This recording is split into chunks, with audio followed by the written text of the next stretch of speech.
All right, so welcome everybody to the Fundamentals of ESPC training for West Virginia. We're really excited to have you here, and we have a really good agenda prepared for you with our partners, the Energy Services Coalition. I'm Sam Kramer. I'm a Senior Program Director with the National Association of State Energy Officials, which is the member organization that Karen's office is a part of, and we're really glad to be able to bring this training to you and help talk through, energy savings performance contracts, what they are and what they can do. Just for some housekeeping, we do have just a small crowd, so I'll try and be as good as I can in terms of making sure people stay unmuted. If you also have questions, feel free to put them in either the Q&A box at the bar at the bottom of your screen or the chat box. We'll be looking at those throughout the training, and feel free to ask questions whenever and wherever. Dale does like to have a conversation, so we'll make sure we'll be trying to answer those in real time as best we can. With that said, I'd like to turn things over to Karen Leisure, who is going to provide some introductory remarks from the West Virginia perspective. Hello, everybody. I know that I've talked to each of you individually several times since the passage of House Bill 2667. Some of you are more motivated than others about the whole idea of the performance contracting thing, but this is an opportunity for us to kind of standardize everything and level the playing field and allow the state agencies to lead by example. And I had also talked to everyone about when a time came that I would bring folks smarter than myself to explain this and give us some tools to set us up for us to create a really successful program here in the state. So. All right, thank you so much, Karen. Really appreciate the introductory remarks here. And now I would like to turn things over to our main presenter today, Dale Haas. Dale, he really needs no introduction, but he does presently serve as a technical assistance provider for the Energy Services Coalition State Technical Liaison Team that is supported by a cooperative agreement with U.S. Department of Energy. Aside from his active role with ESC, he continues to support the continuous improvement of the nation's best compendium of best practices, tools, resources, instruments, and guides around ESPC. And prior to his role, he was a member of the leadership team of an ESCO for over a decade, and he's been engaged in energy efficiency, providing client solutions for over 3 decades. So if you need any questions about ESPC, Dale is going to be the guy to go to. So with that in mind, I'm going to turn things over to Dale, and Dale, feel free to get started whenever you're ready.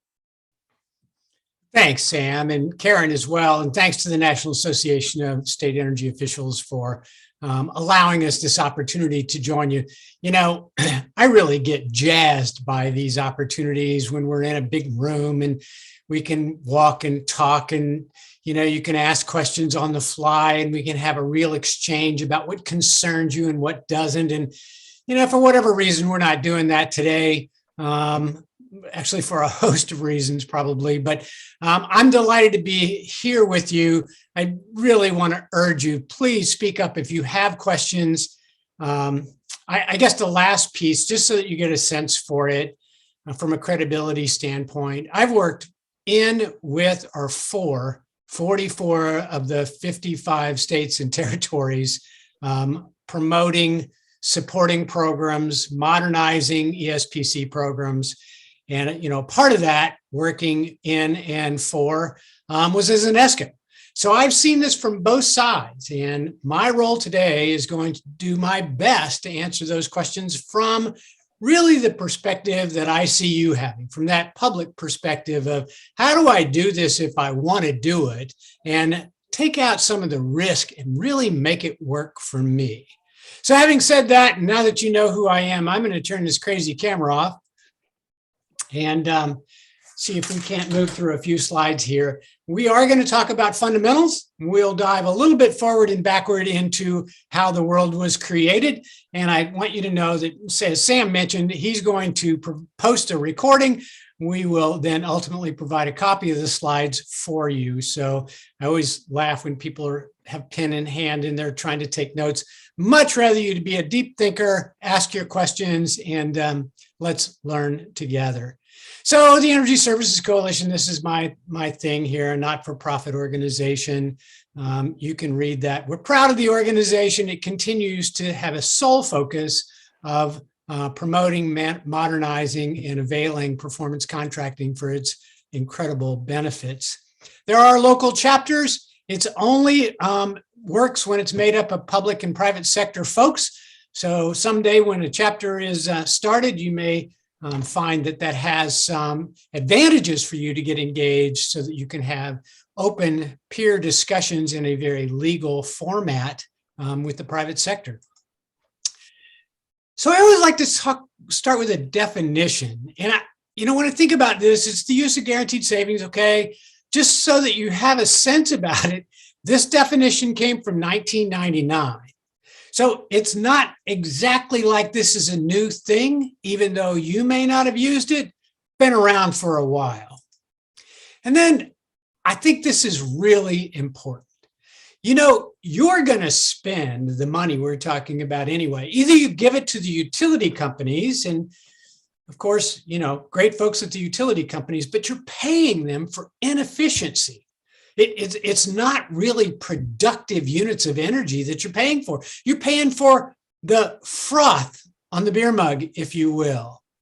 And on the other hand, you can apply it to modernize your facilities, make them better learning environments, working environments, and on and on. So I have a couple other definitions here just to help us think. Repurposing of utility dollars to fix stuff, save energy and water, and create jobs. Water is not in your legislative package today, but certainly save energy and create jobs is important. Legislatively empowered. I think that's important for me to stress for you. This is in statute, has been for a while. And then as Karen mentioned, you had a new addition. Budget neutral.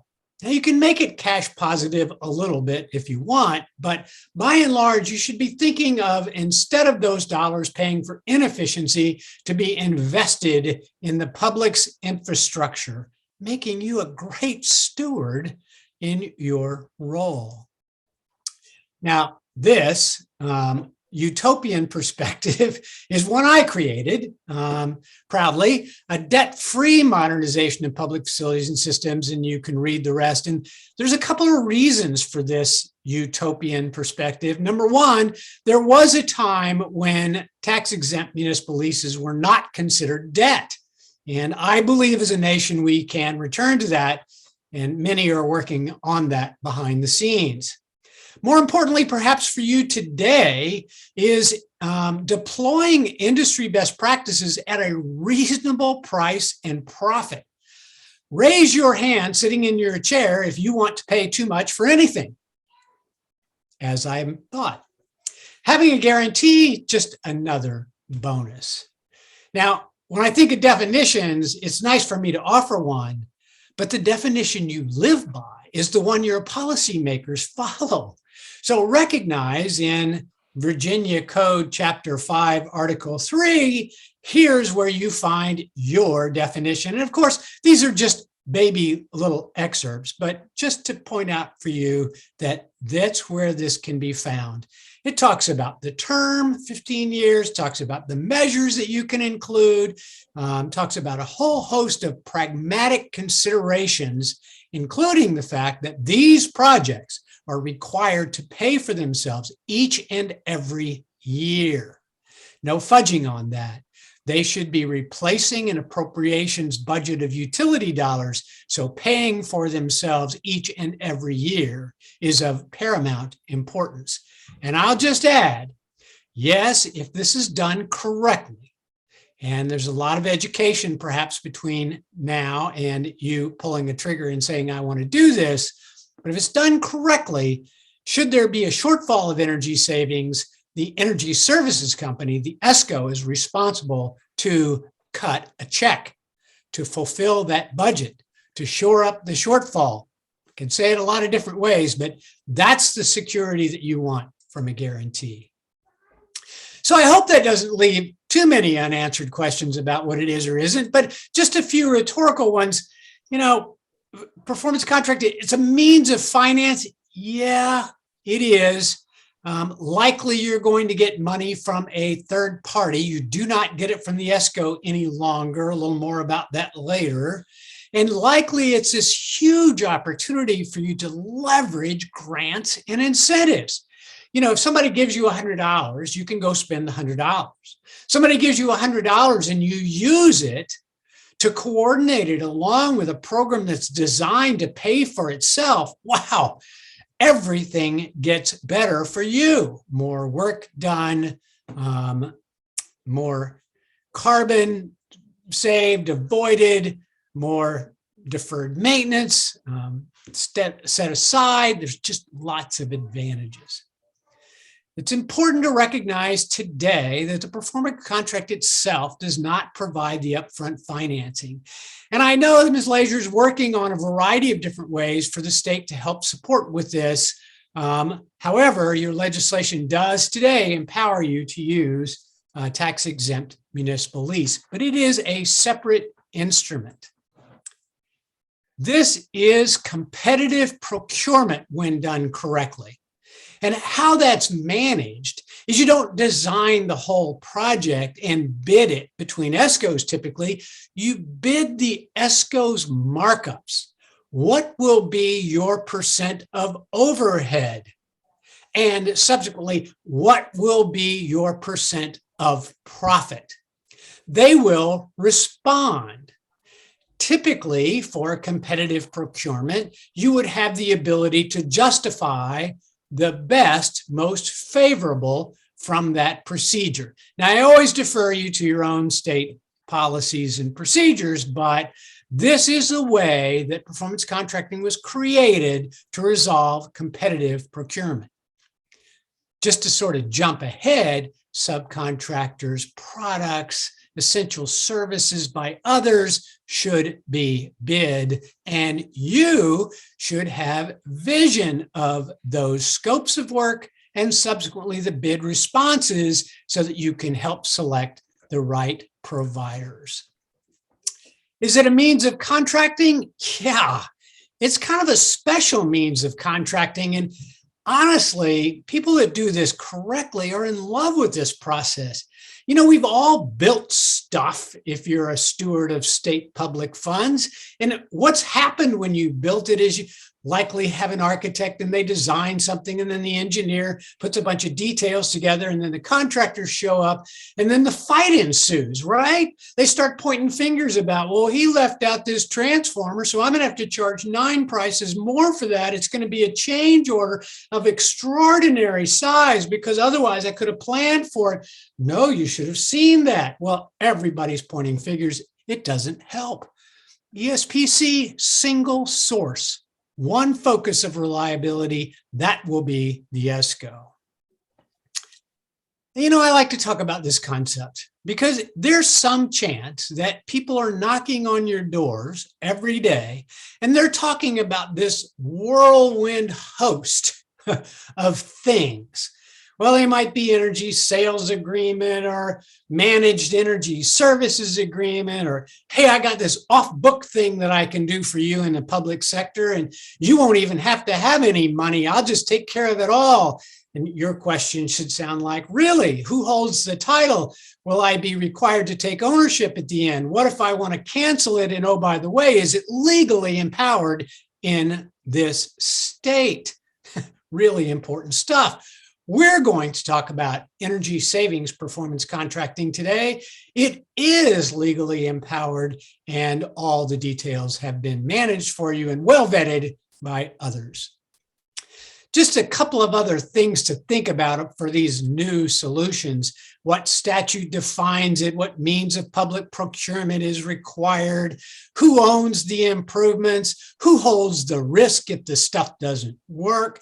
I always laugh about this. In the northern climates, and you have some of this, but not as much as those closer to Canada, you know, if somebody comes along and says, I tell you what, I'll buy your old boiler, it's worthless, and I'll provide a new one for you, and then I really won't sell you the boiler. I'll just charge you for the heat that you need. Well, that's a great idea. What if it's not enough heat? What if they don't start it fast enough? What do you do with your maintenance people, which, by the way, your statute protects? You know, what happens if it fails? I mean, there's just so many questions. I tee them up here so that we can share them with you in the slides and you can think about them. You enter into one of these things besides a performance contract, who's going to review it? Who knows enough about this new stuff to say, oh, yeah, I've well vetted it before 5 times as an attorney general, and I know exactly how to keep us safe. Well, it just hasn't happened. Finally, in many of these processes, and I'll just pose this one, including performance contracting, can I still use my construction contract? Now, look, if you're the Department of General Services or the landlord agency is my phrase, forgive me for using my own phrase, you've got a process. You know how you want invoices to be received. You know what plans you want to have completed. You know what sign-offs you need. Don't let somebody tell you that that's not the way we do it. If there's one thing that I'm going to tell you that will empower you in every way, never turn loose of the fact that this would be your project, not someone else's. In a performance contract, we actually urge and stress that you should include your state's, your institution's construction contract. The balance of it's a little bit different, and so there are model pieces of paper to guide that, but the construction work should follow your code standards, forms, invoicing procedures, all of it. Switching gears, you know what? Why would you do this anyway? Well, it's really, in many cases, starts with, I don't have any money. I have these new energy goals and I'm not really funded to support those. I have environmental targets. Well, I'm supposed to be creating new and not just jobs, but local jobs for West Virginians. That's important. I've got these failing, aging systems and infrastructure, and I just don't know what we're going to do with them. I mean, how many of us have been in a facility when somebody's cold and somebody's hot and everybody's screaming at the maintenance people, and the poor maintenance guy's going, if you give me the money, I'll figure out how to get it fixed. Then there's the need for resilience. What we've learned as a nation is we need to be able to respond to national disasters and all sorts of crazy events so that we continue to provide the public services that we're all set out to provide. And finally, as I mentioned earlier, leveraging or maximizing value.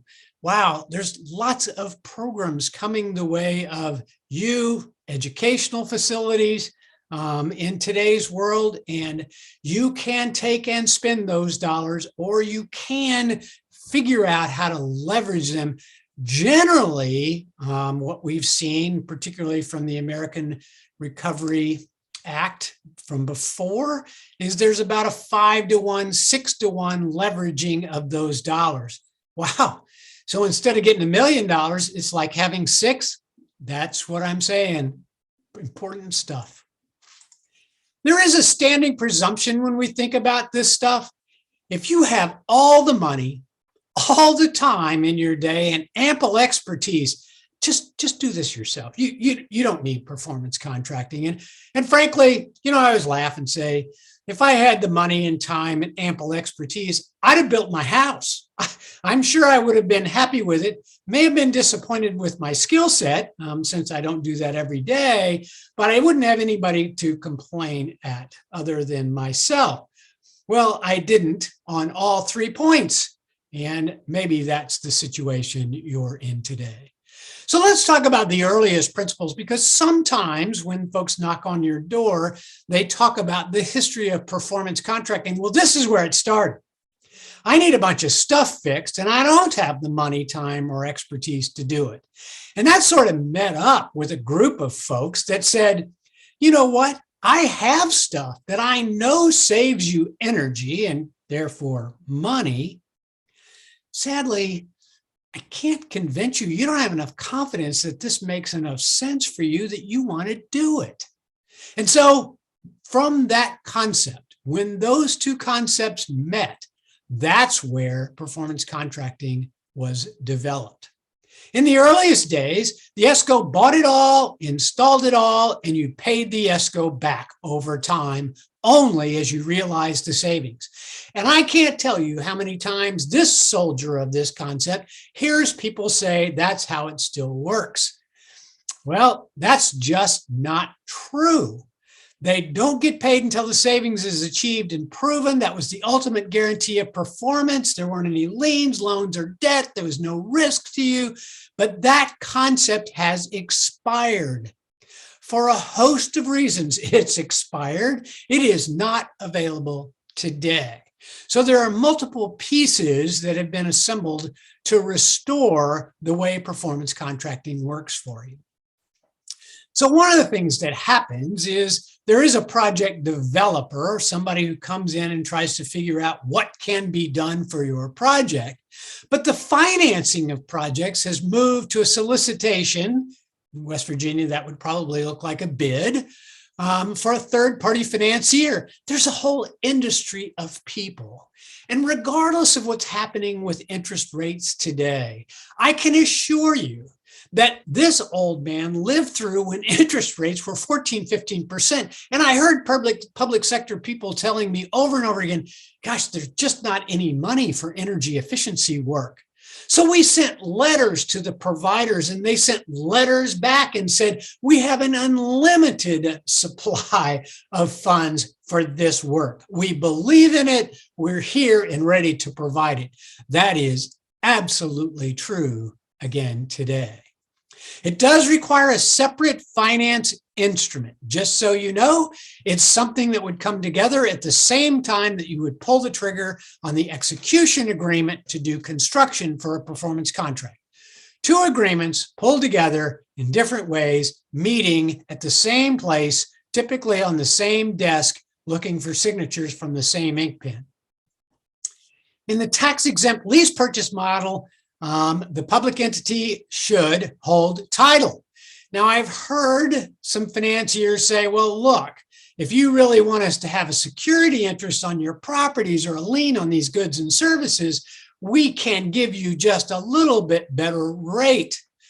You, as an institution, should pose that question. What if I don't want you to have a security interest or lien?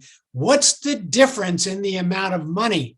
It may be de minimis. It may be so small that you can make an educated decision one way or the other. It may be large enough that you want to go one route or the other, but it should be your informed opinion, not a default of whoever's presenting you the concept.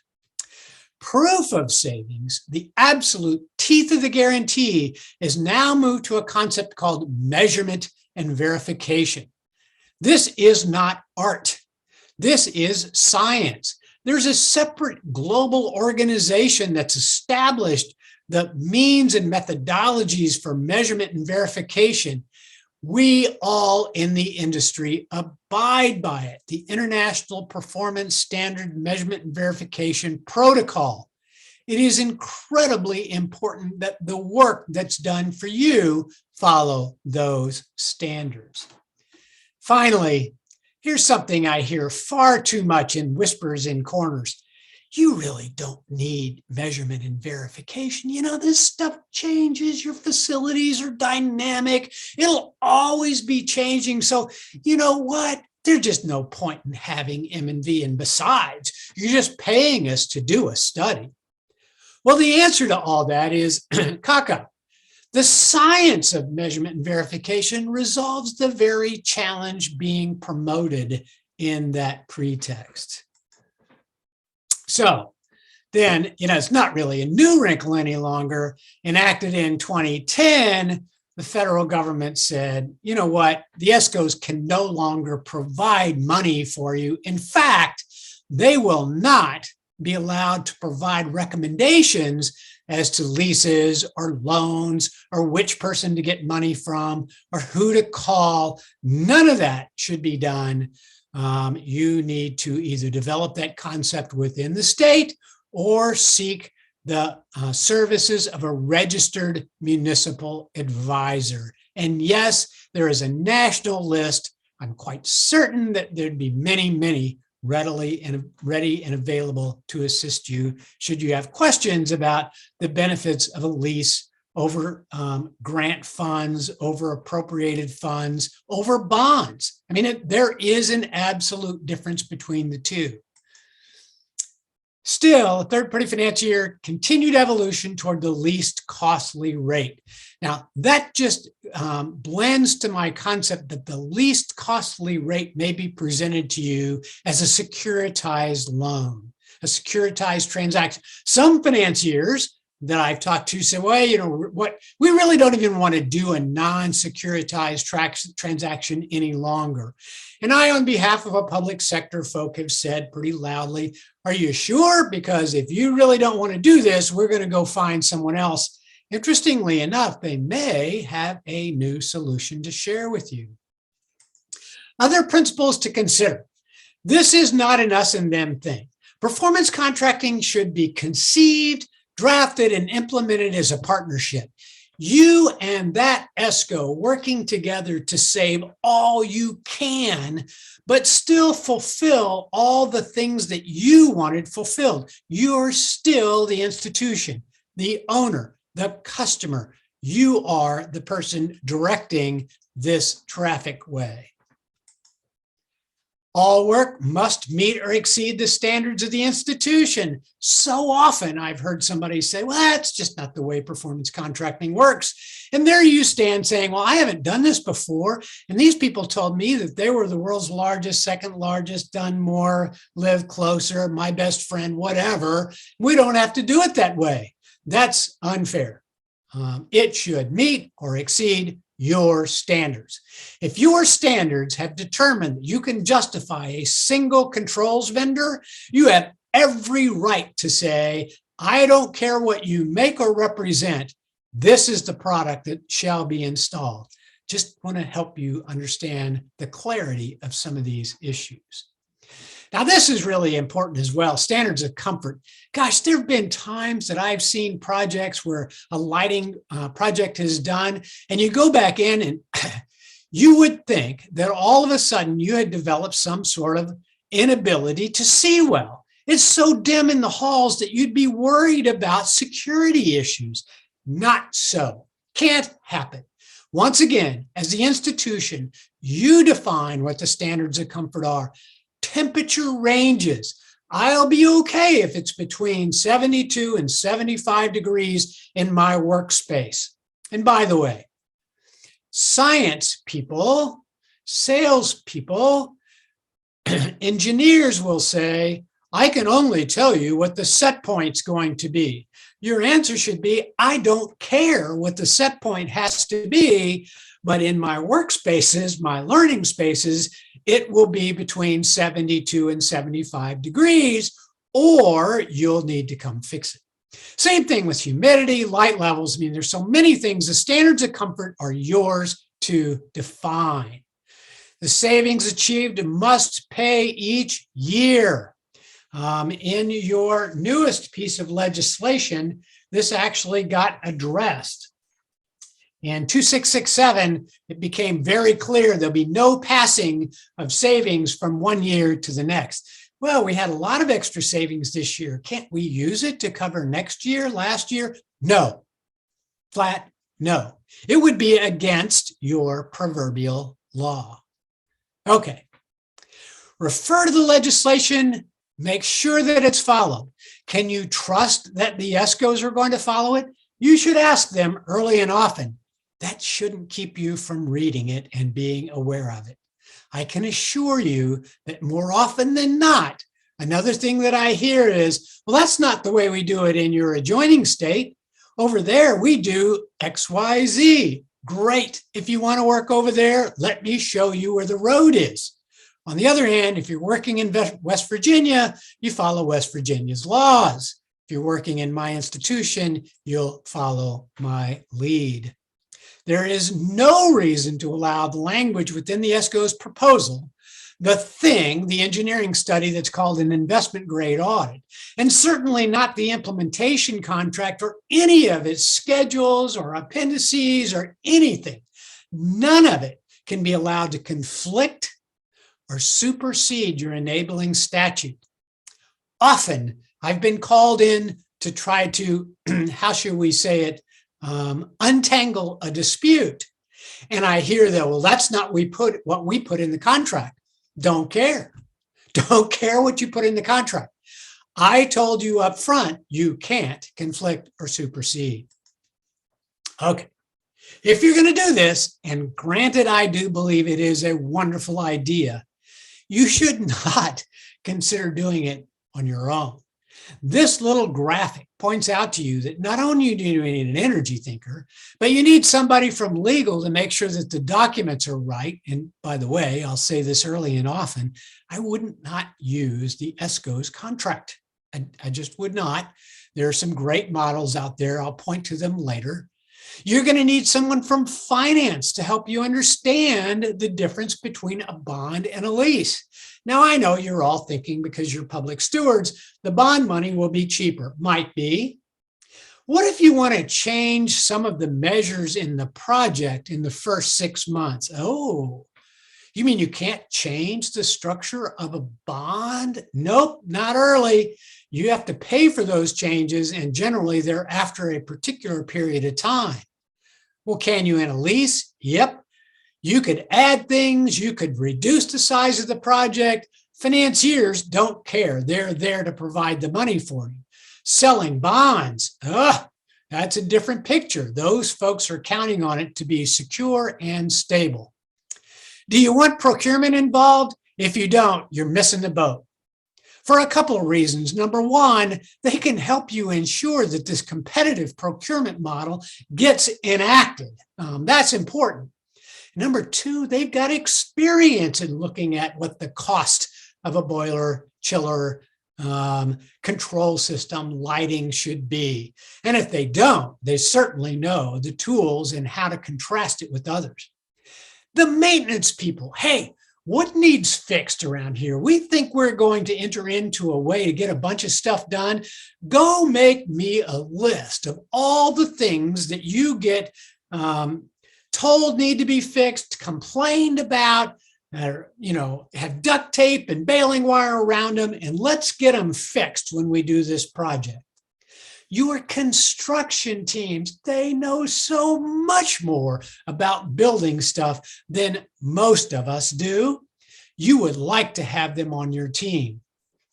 I have oversight here. It says it's becoming far more common. Guess what? In 2667, it says you shall have third-party oversight.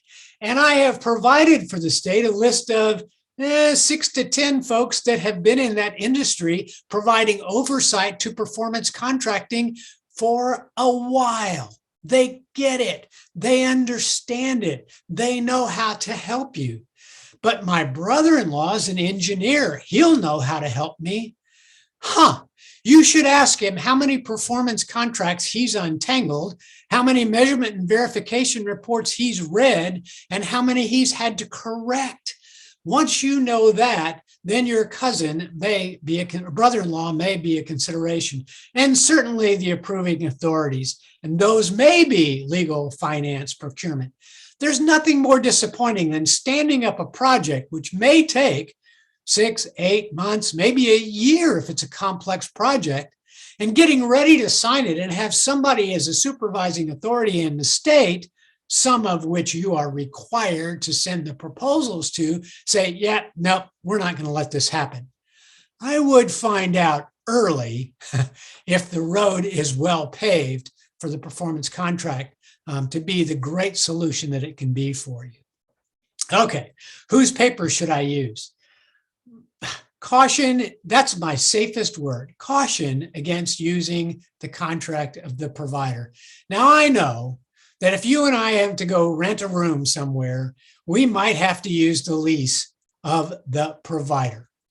But I'll bet you that you've also recognized that the lease of the provider provides extraordinary benefits to the provider and doesn't quite look like parity. That's the point. And we do know where there is a model. There are model instruments that were not written by the Energy Services Coalition. We're not quite that smart. It was written by states, vetted by their procurement and legal groups, and begun to be used. They were proven over and over again to be successful. We grabbed those, posted them on a website and said, hey, they're free for those that would like to use them and adapt them to their project. I would always start with something that is at least, at best, fair for all parties. Okay, now, if I'm thinking about this, I kind of like the idea of it, Dale. What am I going to need to get ready? Well, 3 years of utility bills. Wow, that sounds like a huge problem. Well, not so much. If you got last year's bills, well, you don't know if they're high or low. If you got 2 years of bills, well, 1 year you might not have even been in the facilities, so that's going to skew what looks like an average. We want you to have 3 years of normal occupancy utility bills. In today's world, that could be 5 years ago, 4 years ago, and last year. 3 years of normal occupancy of the utility bills so that you can see what consumes what and what it costs you to fuel that consumption. For all the utilities, might be gas, might be propane, it could be electricity, of course. You need it for all of them. It's incredibly important. And those variables in different years can skew the way your performance contract looks at potential savings, unfair to all parties. So this is a place to start. Now, so that you don't slip into the back room and start trying to find the shoeboxes of utility bills, well, call the utility company, see if they can get you a spreadsheet of all that information. On the other hand, you will need sample bills from each year for each utility. That's so people can look at the tariff structure, the way the bills are assembled, any fees or taxes or things that might be on that bill, because guess what? No matter how efficient you make your systems and infrastructure, you won't be changing the taxes. I have up here as a flag in the corner something about the lessons from GESPCU. So I'm going to speak about that just for a moment. We put together 26 podcasts. I'll reference them a couple of times here and then show you a link where to find them. These 10 to 15 minute podcasts that you can listen to are some of the best education I believe you will find on the fundamentals and things to look out for in performance contracting. We're quite proud of them, funded by the United States Department of Energy. The Energy Services Coalition posts them and provides them to you at no charge. So will there be a chasm of knowledge about this concept between you and the ESCO? Yes. Fill the chasm with knowledge. 15 minutes at a time, pretty easy. And if you play with it a little bit or have a youngster who knows how to do it, just download it onto your phone and listen to it while you travel from place to place. Other things that you'll be required to do is to understand that utility bill. I far too often see folks come in and say, well, what we're going to do is we're going to use an average of all the charges of your utility bills over this period of time. And that's what we're going to use and figure out what your savings is. Wrong. You need to understand the electricity separate from the gas, separate from water and sewer, should you begin to use that, separate from propane, separate. Everything needs to be understood. There may be demand charges. You may have to pay extra money if you use electricity at a certain time of the day. Gosh, once you understand that, guess what? You and your ESCO partner should figure out how to avoid that charge. That is an avoided cost. We call that savings to pay for your project. All that stuff's important. Okay, a few other things. Now, many of you have this pretty easy to find. Some of you may have to take a list like this and start somebody down the path of looking for it. I can encourage you, you're going to be glad you found it. Building square footages, construction data, blah, blah, blah. Description of all the energy consuming equipment. That's rare. Honestly, now, Karen may have asked you, or you may be in the process of doing some benchmarking, and therefore you could have more of this, by the way, including your utility meters and their numbers and how they equate to your bills, something that most people have lost track of over the last decade or so. Important to have. If not, recognize that the ESCO is quite capable of coming in and doing this sort of inventory, showing it to you, and parsing those energy consuming loads so that you can see how they're a part of your utility bill. Paint for you a word picture of a pie chart that says your utility bill is $1,000. How much of it is for lighting? Wouldn't it be nice to know that? And then if somebody says, hey, this new lighting is going to save you 32%, ding, ding, ding, 32% of what? 27% of 1,000. I'm starting to figure out how to know what the numbers should begin to look like. Pretty simple stuff. Lots of information here that can be helpful for you and your partner to make sure that you fix everything you can while you're doing this work. Now, there's going to be this key of picking partners. And yes, you are required now to have an owner's representative, an owner's agent, a third-party oversight person. And while it's being required for you, I can't tell you how many years of my life I've screamed, look, you don't understand this. Please think about getting somebody that understands this well. Again, there's an industry of them who can help you understand what the ESCO is telling you. Gosh, most of them can help you understand your utility bills.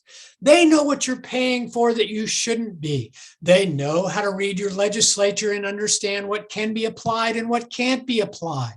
They are a huge value for you.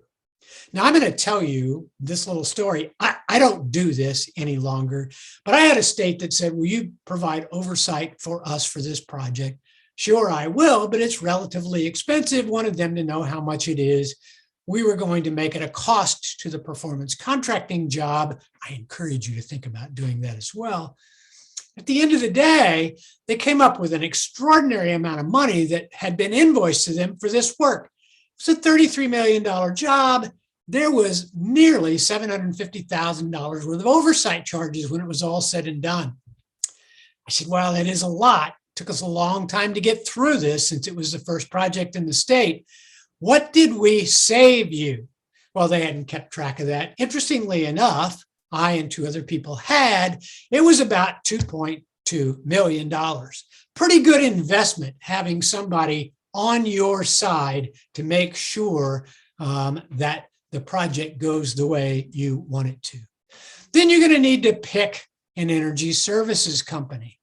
So how do you select them? Now, we believe in the establishment of pre-qualified providers. You don't have any today. There may come a time when you do. The industry is relatively well known today. There are 15 to 18 so-called natural providers in the industry.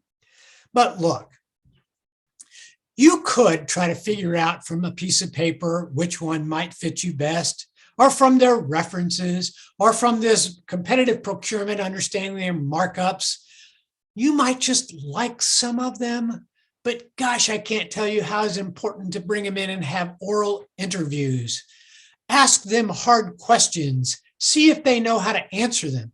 Don't try to rely on the marketing group in the back office who delivers you 27,000 reams of paper or a gazillion megabytes of stuff to read when you can sit by somebody that you would require to be the people that are going to work on your job and say, how will I know that you're not going to interfere with my day-to-day office work?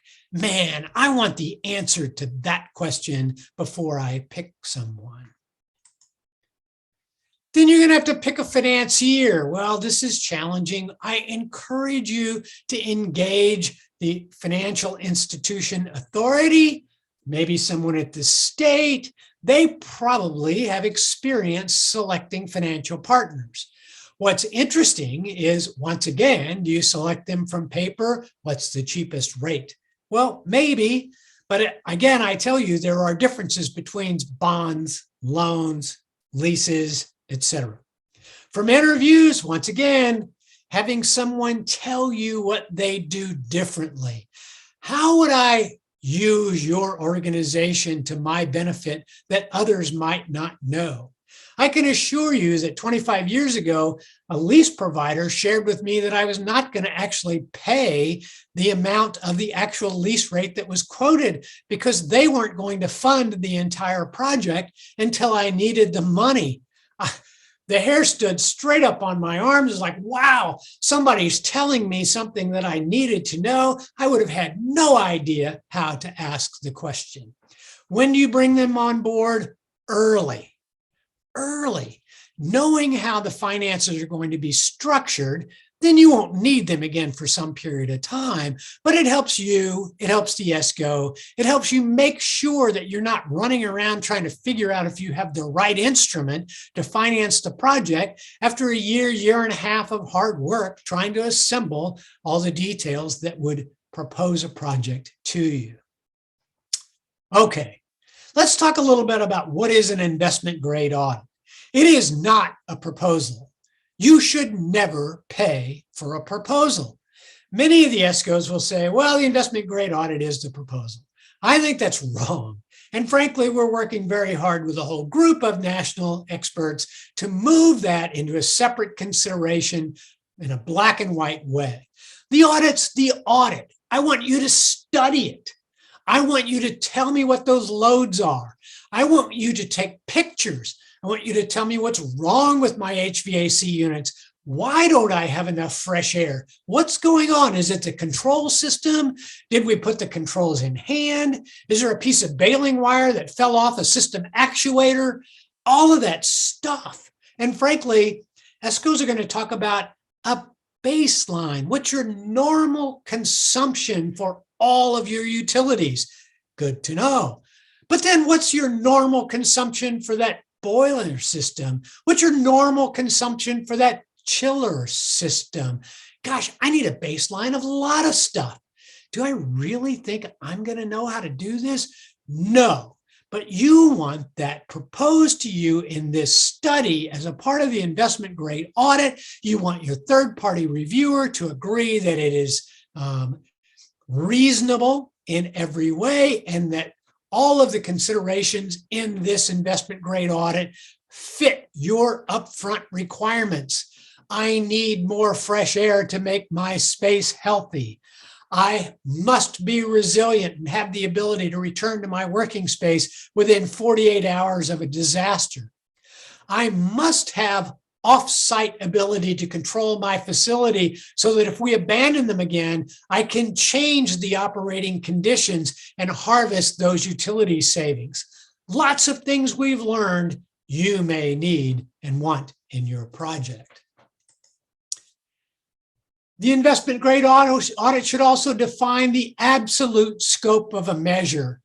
I've asked people a couple thousand times in my life, so what are you including in your project? Yeah, we boilers and chillers. So tell me about that chiller. What does it include? Well, it's a 300-ton chiller. No, what does it include? I don't know. I was told it was a 300-ton chiller. Wow. Is the electrical service provided? Is there a code-ready disconnect? Does it require a new housekeeping pad?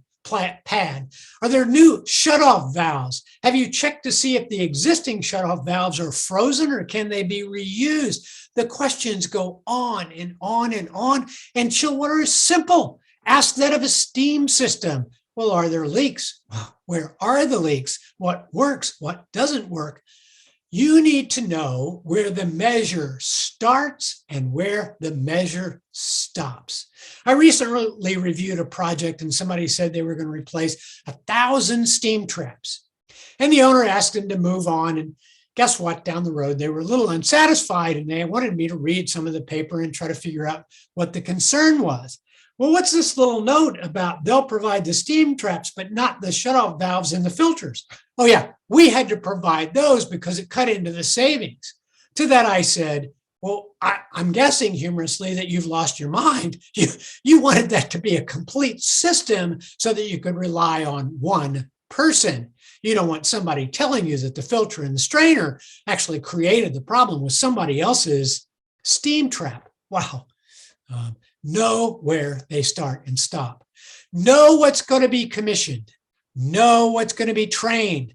Understand it completely before you make a selection of who's going to move forward with this implementation contract. And that measurement and verification thing that I've mentioned more than once, it should say, in the language a third grade math teacher could understand clearly, how am I going to achieve these savings from what and when and why? That's an M&V plan I would approve. Finally, when you get to the end of all that stuff, you should receive a proposal. It should strip out all the stuff that didn't get included in the project, and it should tell you, here's what's going to be included should you authorize this proposal. It should have a construction plan. When am I going to do the work? Oh, by the way, he who suggests, or she, replacing windows in the winter could not be my partner. I just want to say that out loud. What is the commissioning plan going to be? Not we have to develop it during the construction. That's not an acceptable answer. It should be a part of the investment grade audit and the proposal. What is the M&V plan? What are the options in an M&V plan? How long will I require it? I would tell you, since your law requires a guarantee, that likely you want an M&V plan for each year of the guarantee. And the all-important pricing question, what am I going to pay for this M&V plan? Now, I have to tell you, I've seen some really great projects assembled and presented, and no one asks the question of what's the M&V plan going to cost? And at the end of the first year, when people are out studying and looking at what savings really occurred and collecting those utility bills and making sure that there was the same occupancy and trying to figure out if you changed anything in the facilities or not, all of a sudden you get this invoice for M&V. Holy smoke, where did that come from? I remember in the competitive procurement that I was planning on paying X dollars an hour. How many hours were you here? Well, you didn't ask me that, and that's not how we do M&V. Oh my, ask that question up front. Who holds the risk if there's a shortfall? It should be clear. Now, on the other hand, and I can't say this more loudly, here's a simple example. If you have a high school and that high school does a performance contract, and in the second year of a performance contract, it adds 10 pottery kilns. Excuse my loud phone. It adds 10 pottery kilns. You should assume that there is going to be some non-routine modifications to the performance contract for that additional consumption. If, on the other hand, you had 10 pottery kilns and you decide that you weren't going to teach pottery any longer, guess what? You have every right to see that adjustment to your guaranteed savings as well. Ongoing science should guide these projects. Okay, what else should be included in the proposal? Guaranteed savings. Now, I always like to talk about the safety factor because it's important in how you choose an ESCO. Let's just assume, for the sake of our discussion today, that you're looking very seriously at ESCO A and ESCO B. They've jumped through all the hurdles. They've met the competitive procurement. You're okay with their overhead and profit markups to be applied to your job, since you can audit their books and hold them to that stated profit. An important thought to know. But all of a sudden it occurs to you that Dale said, hey, I should investigate this safety factor before I pick one. So you reach out to ESCO A and you say, hey, if we do this lighting that you think is likely for us to do in this project, what safety factor, what departure from 100% of what you believe the anticipated savings to be, will you move away to provide a guarantee? And they may very logically say, well, you know what, it's our company practice to offer about 97% of what we believe we could actually achieve, just in case there are some slight deviations in the way the manufacturer produces all the devices that go into your facility. That seems reasonable. So you understood that. You go and you ask ESCO B, and they say, well, our company requires that we use a 20% safety factor on all measures. You mean you're only going to guarantee, by the way, that's the number that builds your project. Those guaranteed savings fund your project. You're only going to provide 80% of the real savings for me to build this job? Guess what? ESCO A is likely going to get a lot more work done for you than ESCO B, even though it may sound like it's at the same margin and you may have liked them both for other reasons. Ask about this guaranteed savings safety factor. Should the pricing be included in an investment grade audit? Yes, all of it. How much is the plumber going to cost? What will the plumbing devices cost? Let me see the scope. Let me see the responses. Let me see the bids. I want to know what the price is. And remember, the ESCO has justified itself and said something near, and I'm just going to make a wild guess here, that they're going to charge 10% cost for their corporate overhead, reasonable in construction circles, and maybe 10% for their profit, relatively reasonable in construction circles. That's what you would expect to be applied, not only to the cost of this plumber's pricing. That's how this should work. Transparent, straight up. You can't hardly find a better value. Should there be a guaranteed maximum price? You doggone right there should. And that's because it is only paid for by those savings. Maybe some grant dollars, maybe some appropriation dollars. Who knows? Maybe some utility incentive dollars. But the maximum is the maximum. Yeah, but the price of stuff went up. Look, if you're proposing goods and services today, and there's not a line item that says these things are guaranteed for 30 days or 60 days, and you don't fall within that range, shame on us as public stewards.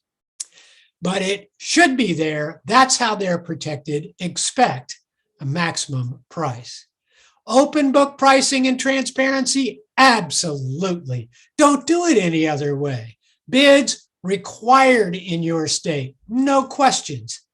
Assessing reasonability. That 300-ton chiller sounds like it's more expensive than the last 300-ton chiller we bought. Yeah, but I got these valves and I had to change the maintenance pad and there's new electrical. Let's look at the whole scope and compare apples to apples. Again, remember, I have a fixed markup here, so it should be reasonable.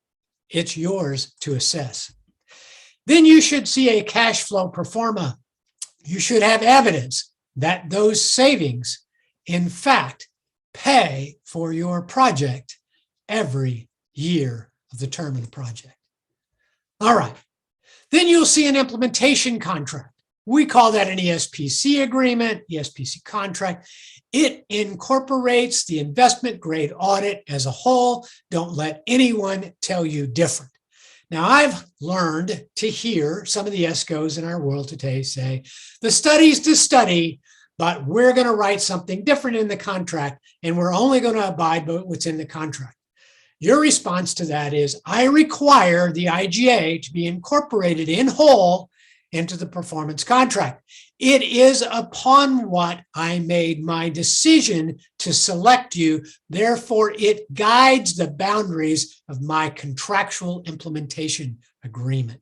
Wow, it's just easy if you've done it a lot. Hope you understand how valuable 2667 is with this role of oversight. Your terms and conditions supersede. An order of precedence. Whose precedes whose? Well, you know that. Make sure that the ESCO knows. Deferred, the purchase of services. Who's going to buy this stuff? Hint, always let the ESCO buy the stuff. They should cover the shipping, the storage. They have to hold the warranty until it's installed and you agree to have it. You know, once in a while, I'll hear state agencies, particularly, I guess, the landlord agencies say, well, we might be able to buy that cheaper. You might. Remember, you're going to ask them to bid it. You should have the ability to look at that and see that it's being bid on behalf of the public steward. You should also have within your contract something called a non-appropriations clause. If the state doesn't give me the money to pay the utility bill, why would I be hung out with owing these annual payments to my lease financier? It's a good thought to have. Construction guidance, once again, I would incorporate your construction contract and all its processes and procedures, the end. Post-construction services. Who's going to train me if my operator leaves? Who's going to come back and do this measurement and verification thing? Maybe, as guidance 52667, you elect to have an on-site cogeneration facility. Wow, we'd like to have that, but I don't know that we have the right people on staff to run it. Maybe you do, maybe you don't. Make sure that who's going to run it is lined out in your agreement. All the responsibilities of both parties should be crystal clear before inking a performance contract. It also has within it all these schedules and exhibits, and I have them here for you to see them.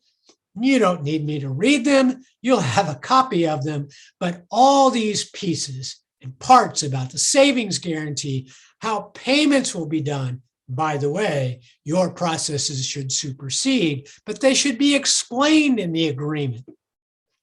Design and construction, how's it going to be done? Post-construction services, an alternate dispute resolution procedure. You know, 20 years ago, all the ESPC contracts had an alternative dispute resolution. How we're going to go to mediation if we get sideways, who we're going to ask, who's going to come to the table to get it solved. By the way, that doesn't preclude your ability to have a lawsuit later if you decide to. I've seen that sort of drift away, and it's because our institutions aren't demanding it. I would demand it. If we get sideways, how are we going to get this straightened out? Optional schedules. If you've got existing service contracts or other like your benchmarking, maybe you've got portfolio management studies, all that stuff should be teed up so that all parties are aware of them and included in the contract as an exhibit or a schedule. Again, lots of details here. Process considerations. As a reminder, whose process is it? I can hear you saying it. It's your process. All this stuff, how submittals are going to be done. Notice to proceed. Well, my ESCO said they don't need a notice to proceed. That's funny. As a state institution, we've always had one. Guess what? We shall have one again. We shall not only have it, we shall have ink on it, and it shall be saved in a summary location with a balance of our documents, along with all this other stuff. All important things to have. How are we going to manage a punch list? If you've been involved in a project where somebody says, well, this is our third punch list, you've been involved in poor construction processes. When managed well, there is one punch list, and then there is resolution to those punch lists. But Dale, sometimes other things pop up. Okay, that could happen, but a punch list is a punch list. When you sign off and you agree to it, then the measure should be substantially complete.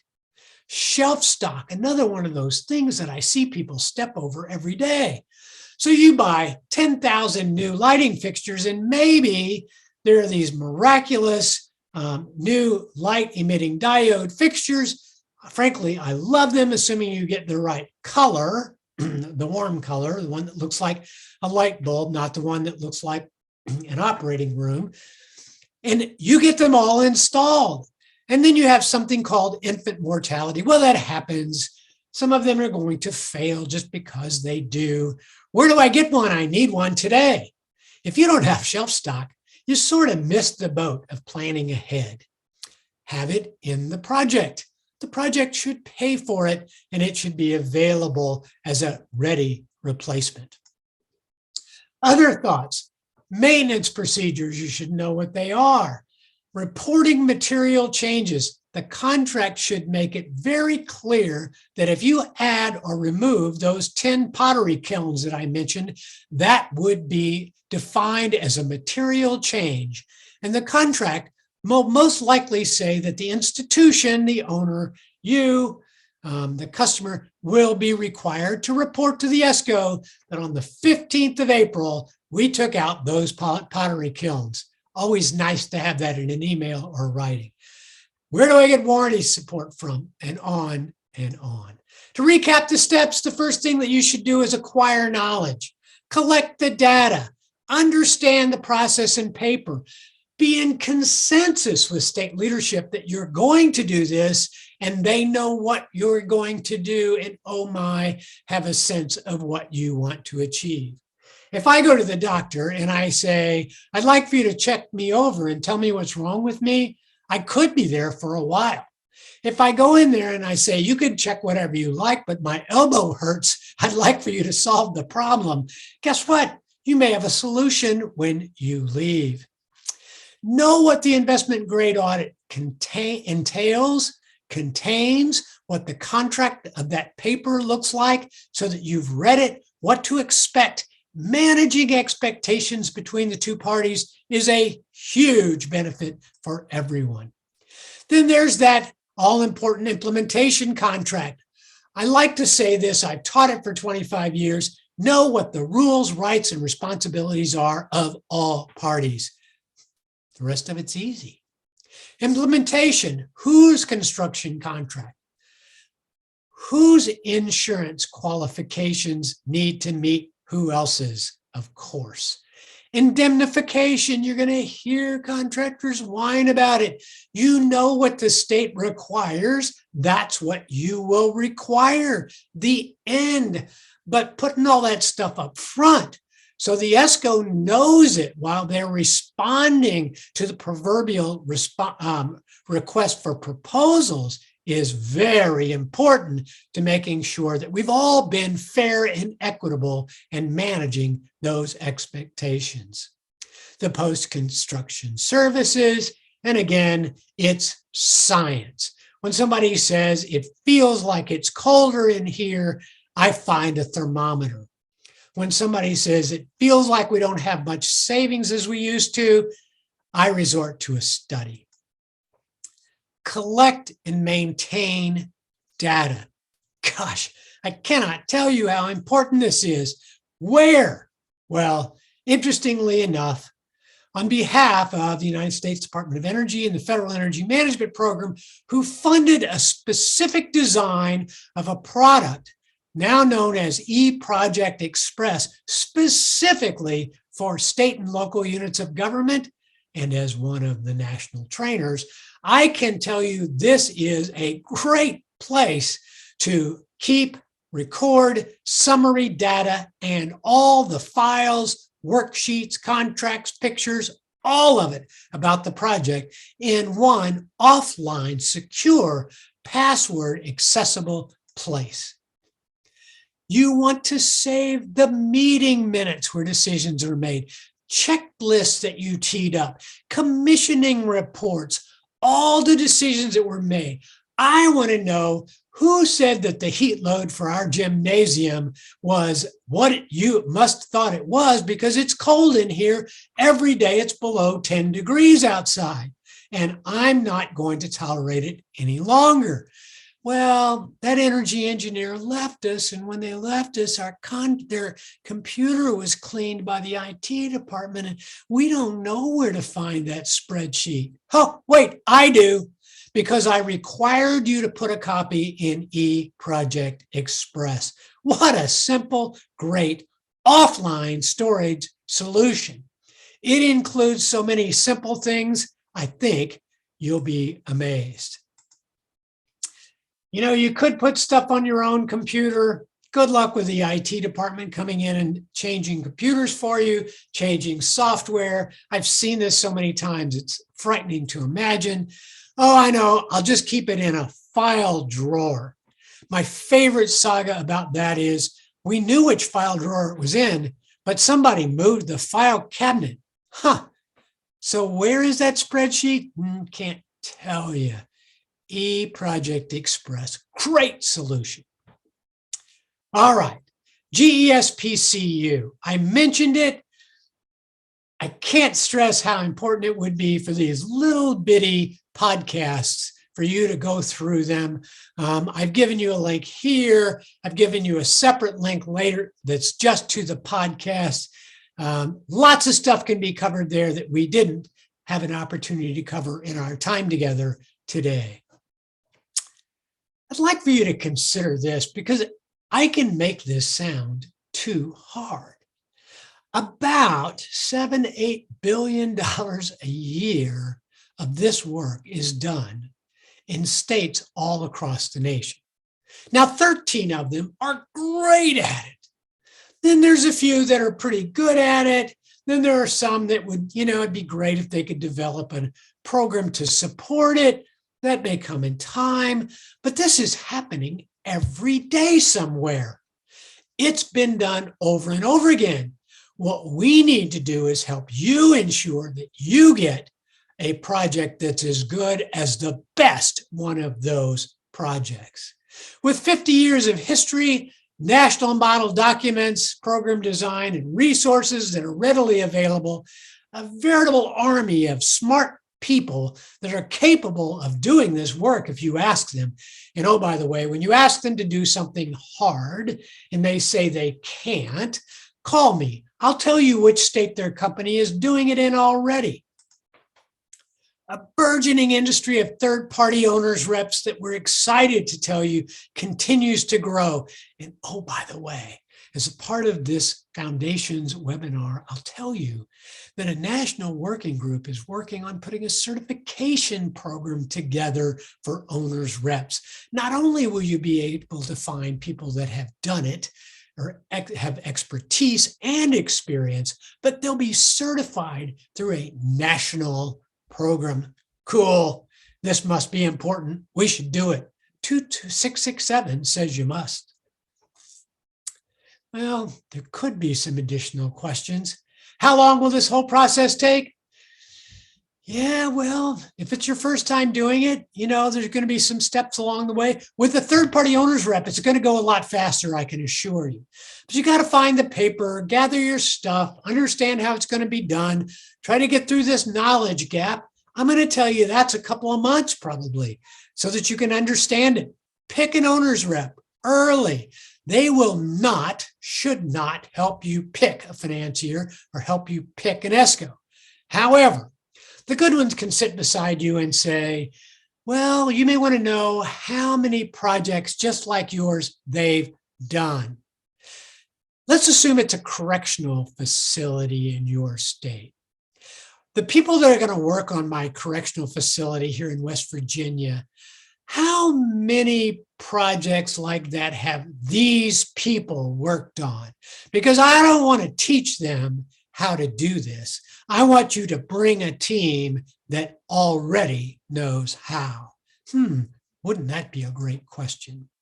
When will I start seeing the savings? Well, the truth is you'll start seeing the savings as soon as things begin to get implemented. But you shouldn't expect to see them reconciled to your utility bill until the implementation of all the measures is complete and the first guarantee is fulfilled at the end of the first year. You'll see the savings. They should start showing up on your utility bill, and I can assure you the ESCO will want to deliver a post-construction savings measurement and verification report because I want to show you, look, everything's running just the way it's supposed to and consumption is down already. That's nice to know, but it's at the end of the first year when you can tee up that requirement for the guarantee. How will my project impact my day-to-day mission? Well, you know what? That's part of your requirements in deciding and selecting an ESCO. I have actually heard people say, we're going to clear out this wing of your facility and replace all these windows starting in December, and we'll be finished in February. And I saw an institution say, well, okay, I guess if we have to do that, we'll try to figure it out. Whoa, whoa, whoa, whoa. I would never do that. Wait for summer to come around for one thing, and then you impact a few of my places, but not all of my workspaces. Rotate the work. You should guide this ship. Won't I lose control of the process? Won't I really lose control of which control system I'm going to have, or which brand of chiller or boiler or what? No, it's still your stuff. You should make all the decisions. That's why you need a great team assembled to fulfill the project. Can I make the changes I need to make in 3 years? You know, we always have these space reorganizations. Absolutely. If you couldn't do that, if we were only dealing in static spaces, all the work would only be done in, well, nowhere. Nowhere has static spaces. Make sure that you're clear with the ESCOs. I'm going to need to make these changes in the future. Either they're prepared to or they're not. Okay, here's some neat resources for you. One of the things that's fun to talk about today, it's a little bit in its infancy, but it's being populated with more information every day, is a national performance contracting national resource center. And like all good federal things, it's called PCNRC. And so we say that slides right off tongue, but it is the Performance Contracting National Resource Center. When you go there and you get there, please note there is a section for the federal government stuff. And there is a section for state and local stuff. No point in you looking at the federal stuff. It does not apply to you. And finally, if you want to remember how to get there, I made this thing for you called the tinyurl.com/PCNRC for you. That note you could take and easily find it. The Energy Services Coalition's got some great resources out there. I mentioned the documents, but there is a plethora of resources that we vetted, put out there, folks have been using for a long time.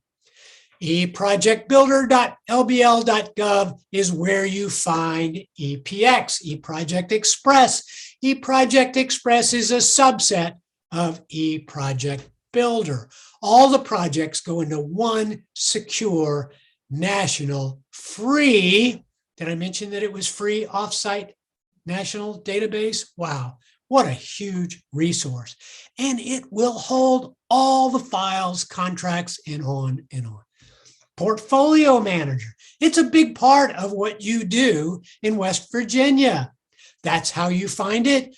Should my Portfolio Manager results be put in EPX as well? Why not? It's another place to store them, so they're right there with the projects they impacted.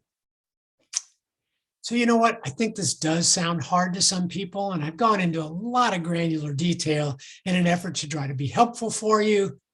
But I do think that success is just around the corner.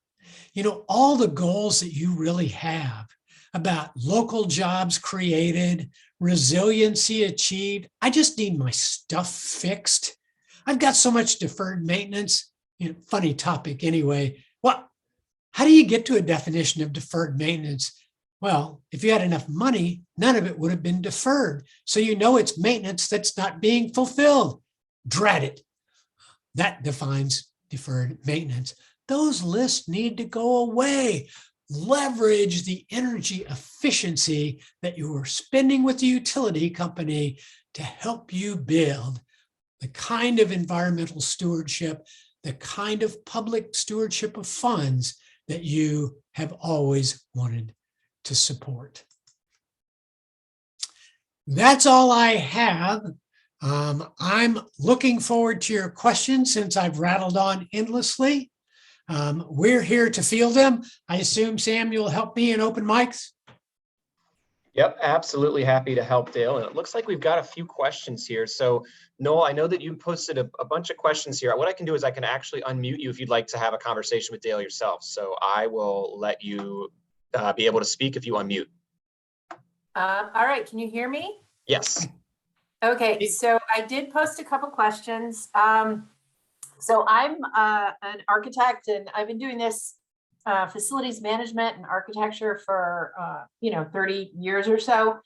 And my first question for you is, what is your experience and advice for quote unquote weeding out companies which are just trying to quote sell their services to directors of facilities and institutions who are not experienced enough in energy to realize that they are being sold a bill of goods rather than experience and good performance? I have seen this quote unquote selling because institution does not know any better, unquote, by companies for years. And I mean, you've outlined all the things to consider, but what happens is, at least here in West Virginia and in other states, some small institutions are just contacted by an ESCO without anybody's knowledge, or director of facilities is contacted, sells them a bill of goods, gets them to sign a contract, and they're in before anyone even questions. And in conjunction with that, actually, when I arrived here in West Virginia, one of the first things I did was look at some contracts that one of our institutions were being asked to sign by an ESCO. And one of them was an actual AIA contract for design that they were trying to get the director of facilities at the institution, who is not an architect, to sign as the architect of the project. And I said, don't you dare sign that. So, I mean, I have dealt with a few good energy performance contracting firms, but the more of my experience has been with unscrupulous energy performance contracting companies. What are your thoughts? Well, Noel, you and I could have a long conversation about many of those things, and I am certainly glad to address them. And if I don't touch on all the tentacles of what you said, we can have a conversation. We have some time now, but certainly offline as well. Sure. So how we've resolved that in the leading states is really pretty simple. And Karen's going to shoot me here, perhaps. So what we've seen states do is develop a two-step process, really. And one is that they pre-qualify the providers that are allowed to serve the public entities. Now, you really don't have a legal right to stop somebody from working in a city or maybe even in a rural school district, but you certainly can the state agencies. And from an education lead by example standpoint, you can share with people that you have a pre-qualified, well-vetted list of providers, just like you do with general contractors, right, where you've avoided the unscrupulous ones. And then once you've figured out how to pre-qualify them, I can help. Then you need to figure out how they sign a base contract, because that'll be the one contract they have with the state. I've come to tell the offices of Attorney General, they want to have one contract that involves the ESCOs. It's the base contract that says, you shall follow the program that we've designed, and if not, we'll throw you out. And I love it. You can use nicer words than that, but I can assure I actually like your words, but there you go. That's just me. But I can assure you that the embarrassment of posting on a state website that XYZ has been removed from the pre-qualified list for cause and will not be returning until the next RFP is a blemish that no black sheep wants to carry. Yeah, good. So managing the expectations is important. Now, a whole balance of guiding agencies and sort of getting ahead of what they do next, because developing a program takes time, takes a lot of work. I sort of dumped that concept out on the energy office, who usually is the ones that managing it. Sorry, Karen, but that is the history of how this is done. The second thing you do is, before that program is created, you either, and you can't lean on one's going to be created, but you can say to the agencies in a broad way, we are developing a means to do this in a manageable way to protect your risks.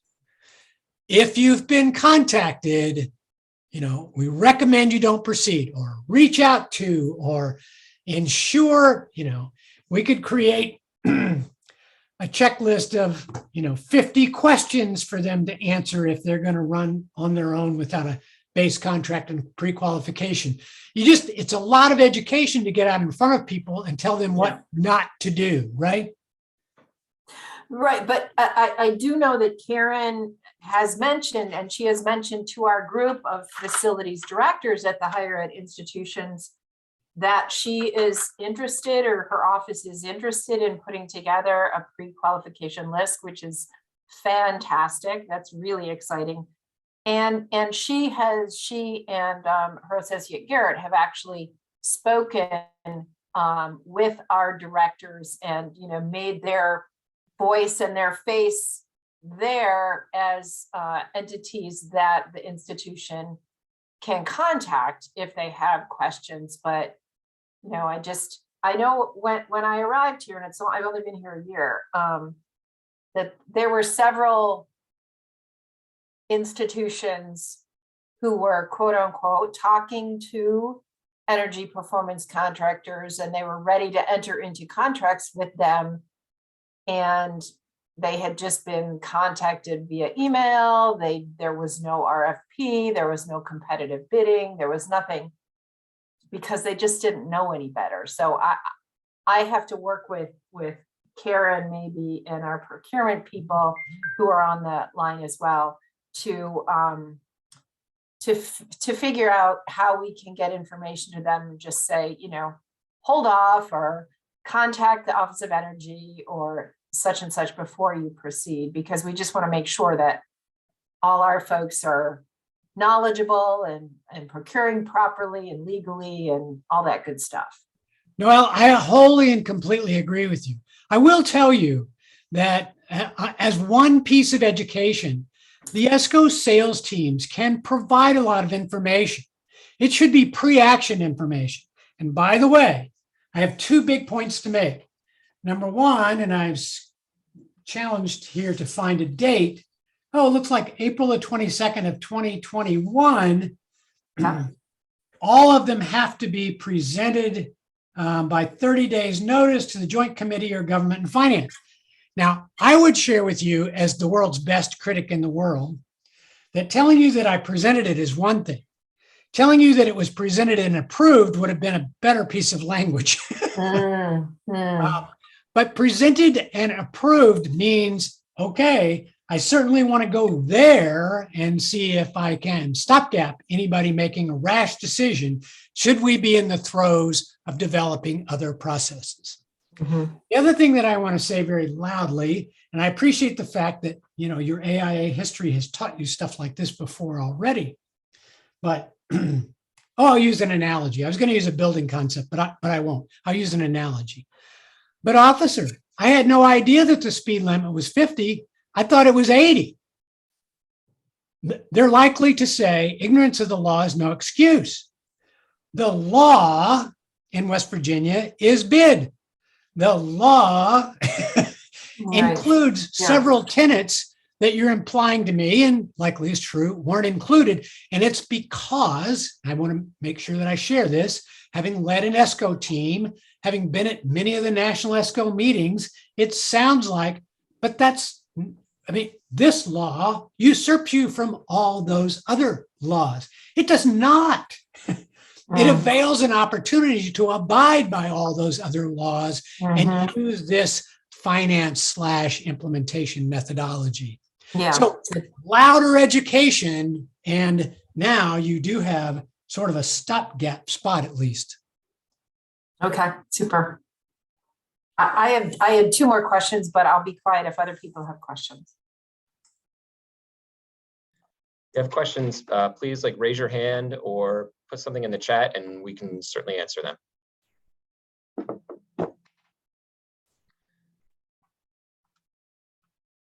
All right, maybe I have two more fairly quick questions. So this is Noel. I'm going to keep going. So the M&V plan should be provided by whom? The ESCO. The ESCO. Okay, Yes, what about yeah. having an external auditor to confirm? So the concept required in 2667 of an owner's rep would mean that an experienced individual with real expertise has read the M&V plan and agrees that it reasonably affords the opportunity to scientifically display the savings. Okay. And that's a part of this certification, like a base contract. Step out of line, guess what? Okay. So, what I disdain, having been on both sides of it, is the ESCO designs an engineered, well thought out plan, and they're really good at it. I know you've had some bad, but there is a lot of great work that's done, particularly when it's managed. There's some oversight. I mean, those are the things that are required.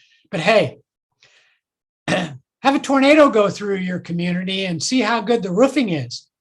I mean, you always have these concerns, and it goes back to making sure that you have qualified, experienced people. But if the ESCO's identified where the savings are going to come from, they know already how to write down how to prove it. They've envisioned it. Don't let them tell you that they haven't, because if they haven't, then they're not planning on having a guarantee. I always think that's a catch-22 that they're not smart enough to figure out sometime. Oh, we don't do that until we're in the middle of construction. Well, then you're not intentionally having a guarantee, and it's required in our law. Yeah. Okay, then about the owner's rep, two more quick questions and I'll be quiet. The owner's rep. So as an architect, there are lots of really good AIA documents that provide a scope for design build, a scope for this, a scope for that. Is there anywhere in any of the references that you gave us where there is basically an outline job description for an owner's rep for this type of contract? That's a great question, and it's in development as part of that PC&RC effort, Noel. Okay, and then how do we determine what the cost should be for that owner's representation?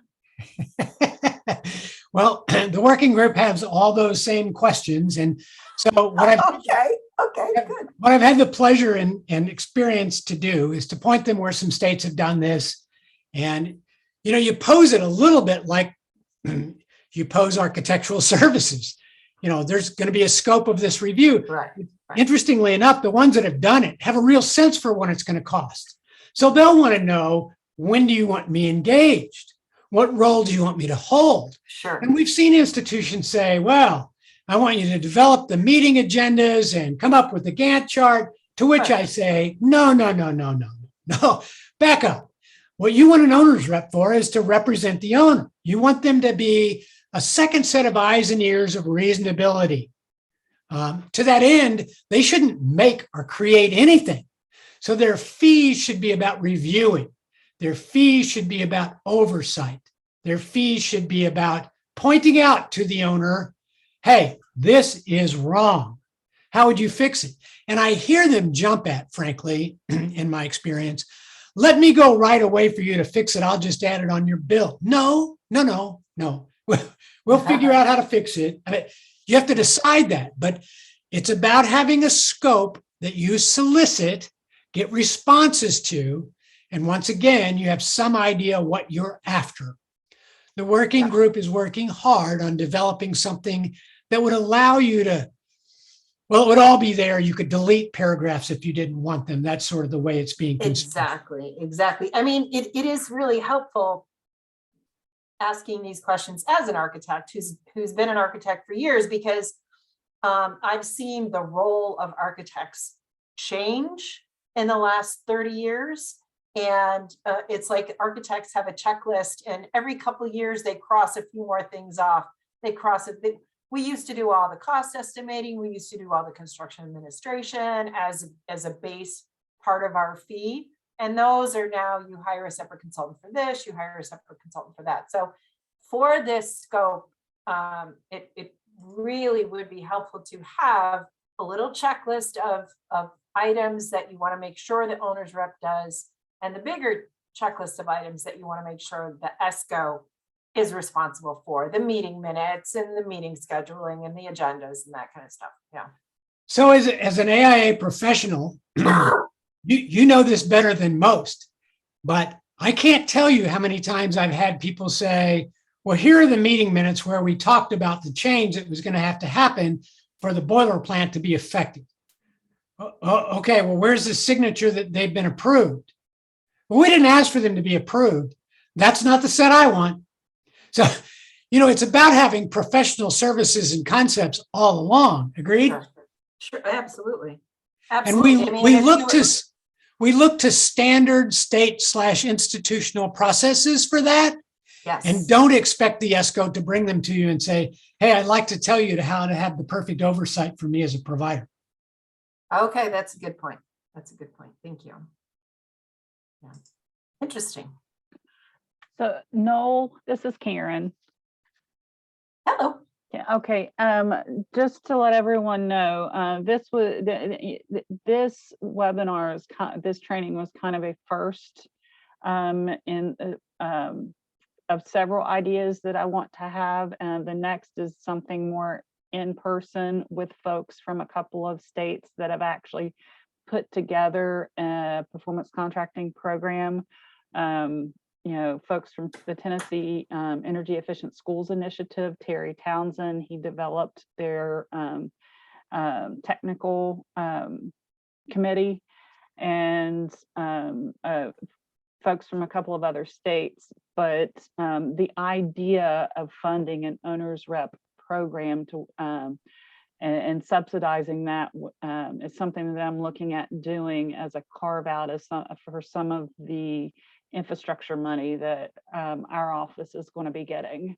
Terrific. So I'm trying to do something to where we can subsidize that activity and maybe subsidize some third party M&V as well.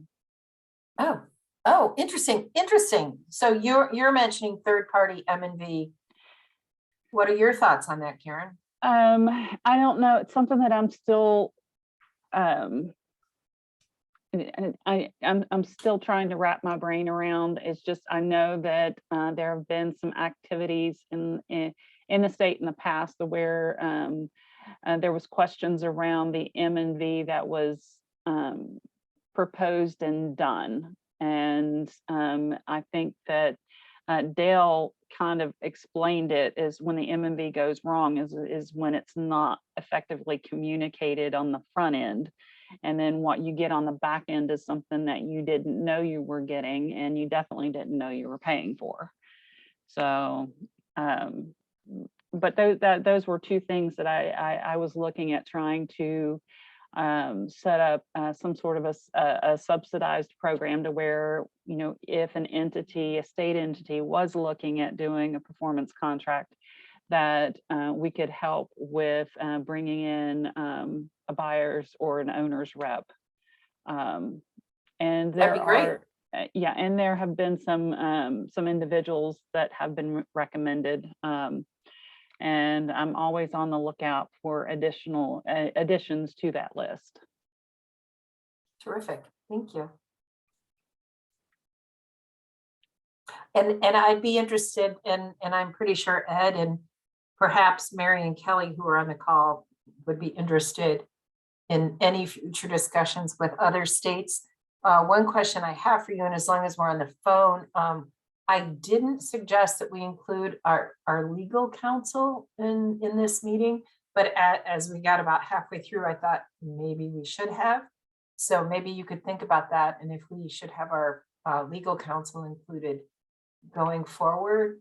Absolutely. I actually want to, in the beginning of this, where Dale had the kind of like the pie chart showing all of, you know, Right, a exactly, yeah. successful team. I know that Yeah. we have someone from general counsel from administration on here, but Oh, yeah, you have to have those different agencies or different representation involved, because if you don't, you know, Yeah. it's just, you know, it's set up to fail. Right, everybody And- needs to hear everything at the same time. Right, Yeah. right. Is the school building authority involved in this? I know that they were invited, Okay. and let me see. I don't see them on. I know that the school facilities was on earlier, but they are no longer on. Okay. But yes, they were invited. Great.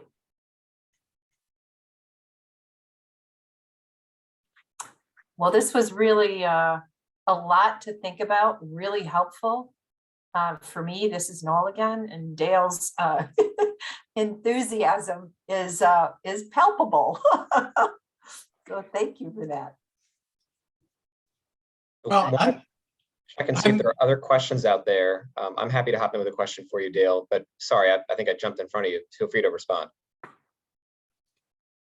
I'm delighted, and you know, it's been a passion of mine for a long time to help ensure that every project's a great project. And I know that there are stories like the ones you shared. It's just, you know, it's our role to do our best to get out in front of those from an educational standpoint, because when they're done right, it is a home run. And I'll say this too, Noel. I think you'll appreciate this. If I say the Tacoma Narrows Bridge, do you know what I'm talking about? No.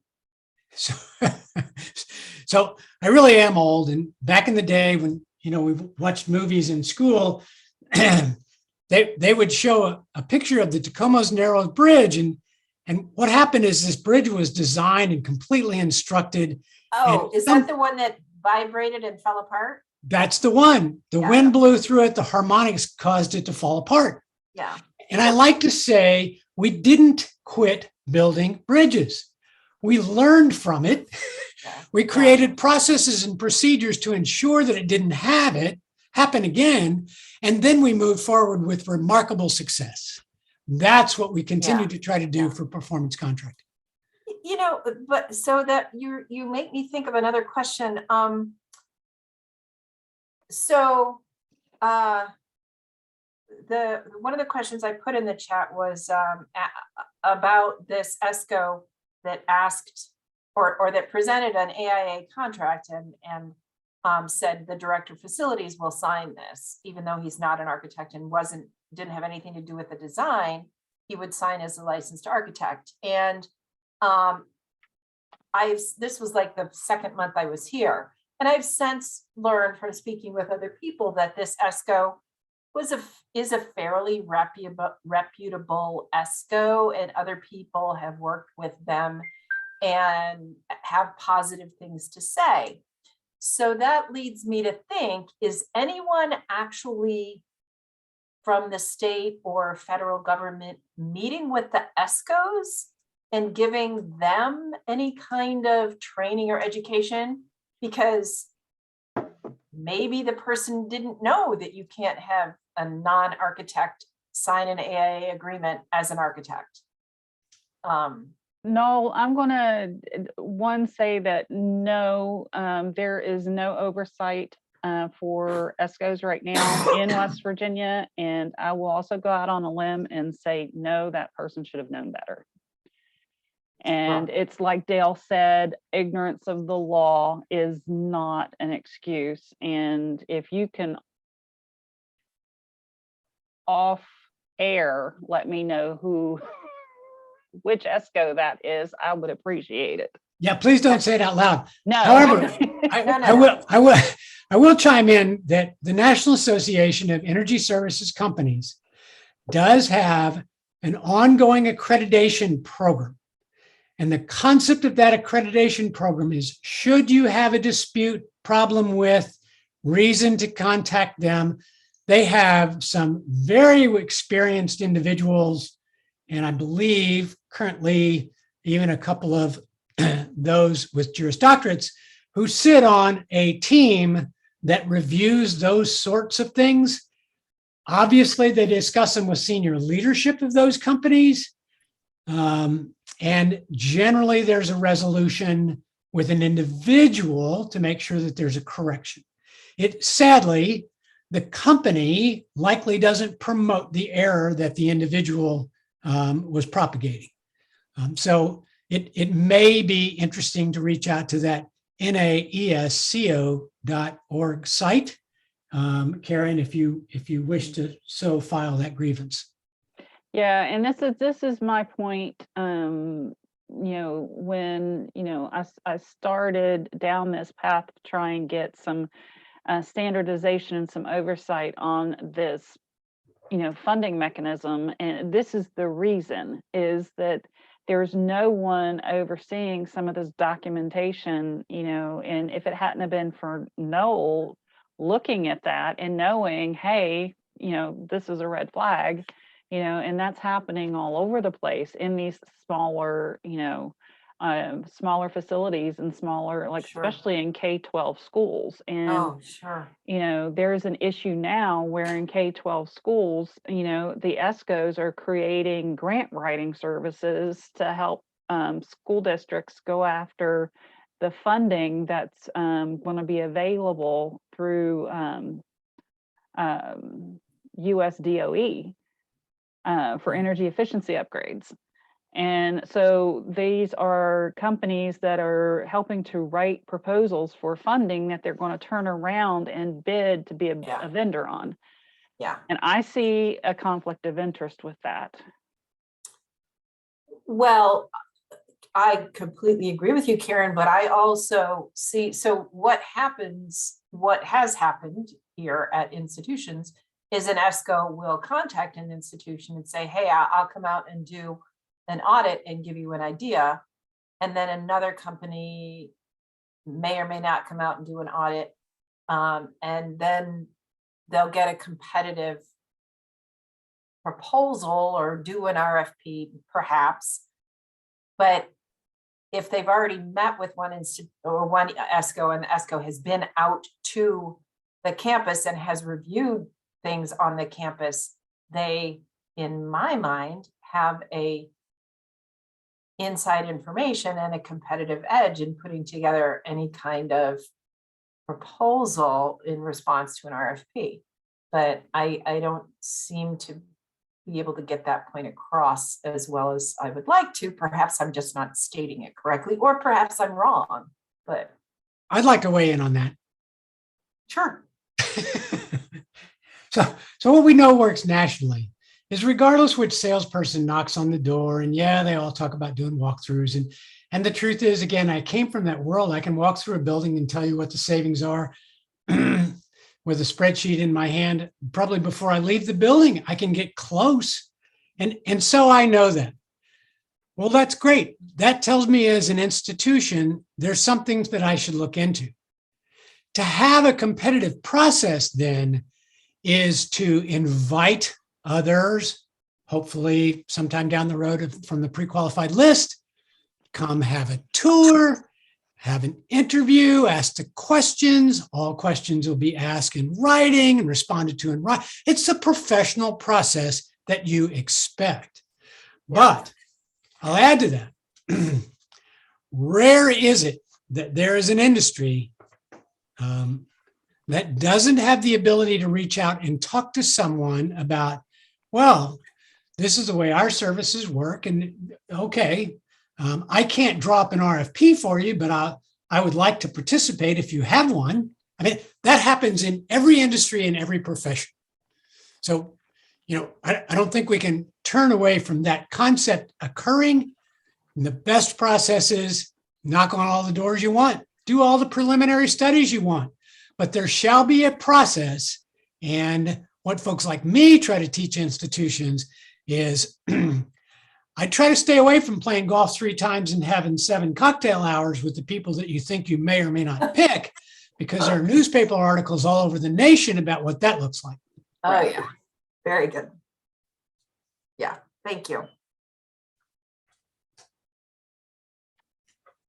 On the other hand, and just kind of as a final thought, for me, I remember, and it's been nearly 30 years ago, when one of my really good friends back in the days, United States DOE, we met, we had a big discussion, great guy. And he said, well, I know what you've learned. I know how you can help us. Are you planning on being the ESCO police? No, that's what a base contract's for. And that's why you have blacklists for general contractors, likely. It's why in most states now, there's a internal review, post-construction internal review. How did they do? Did they do what they said they were going to do? Did they exceed the 17% we expected for change orders? Oh my, no change orders in performance contracts. Shouldn't happen. Those types of things help you build toward the pre-qualified list that has value for all the state agencies and all those who you can lead by example. These folks are good. Choose from one of them.